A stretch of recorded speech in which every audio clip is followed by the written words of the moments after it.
కేంద్ర మంత్రి పెమ్మసాని చంద్రశేఖర్ తన సొంత జిల్లా గుంటూరులో పర్యటించారు. ప్రభుత్వ మహిళా కళాశాలను పరిశీలించి చుట్టుపక్కలలోని ప్రాంతాల్లో కేంద్ర, రాష్ట్ర సిఎస్ఆర్ నిధులతో అభివృద్ధి పనులు చేపడుతున్నామన్నారు. ప్రభుత్వ మహిళా కళాశాలలో 2500 మంది చదువుకోవడానికి మంచి టీచింగ్ ఫ్యాకల్టీ ఉందన్నారు. కోల్ ఇండియా కార్పొరేషన్ లిమిటెడ్ వారి సౌజన్యంతో విద్యార్థుల కోసం 12 క్లాస్ రూముల నిర్మాణానికి పూనుకోవడం ఆనందంగా ఉందన్నారు. భవన నిర్మాణానికి 2,50,00,000 నిధులు కలెక్టర్ పరిధిలో పనులు చేయడం జరుగుతుందని కేంద్ర మంత్రి పెమ్మసాని చంద్రశేఖర్ తెలిపారు. చాలా రోజులుగా ఇబ్బందులు ఉన్నటువంటి సమస్యలన్నీ 1 by 1 తీసుకుంటా కొన్ని కేంద్ర ప్రభుత్వ నిధులు, కొన్ని రాష్ట్ర ప్రభుత్వ నిధులు, కొన్ని సిఎస్ఆర్ ఇట్లా ఎక్కడ వీలైతే అక్కడ తీసుకొని వచ్చి అన్ని చేయాలనేది మా ఉద్దేశం.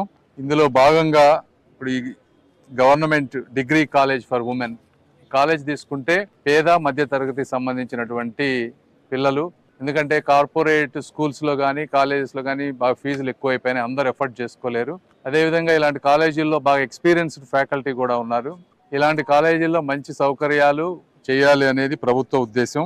అందులో భాగంగా ఈ కాలేజీలో 2,500 మంది చదువుతా ఉన్నారు. 26 కోర్సులు ఉన్నాయి. మొత్తం 26 కోర్సులకు గాను దాదాపు 45 క్లాస్ రూమ్లు అవసరం. అయితే ఇక్కడ 30 క్లాస్ రూమ్లే ఉన్నాయి ఈ రోజున.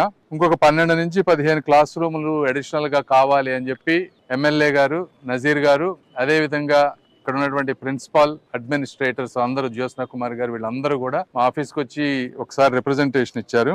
అందులో భాగంగా కోల్ ఇండియా వాళ్ళతోటి మాట్లాడి సిఎస్ఆర్ కి దీనికి ఒక 12 క్లాస్ రూమ్లు G+2 బిల్డింగ్, ఒక్కొక్క ఫ్లోర్ 3,200 స్క్వేర్ ఫీట్, అంటే 12,000 స్క్వేర్ ఫీట్, ఒక 10 నుంచి 10,000 స్క్వేర్ ఫీట్ వచ్చే విధంగా ఒక 2.5 కోట్లతోటి బిల్డింగ్ ఎస్టిమేట్ చేసి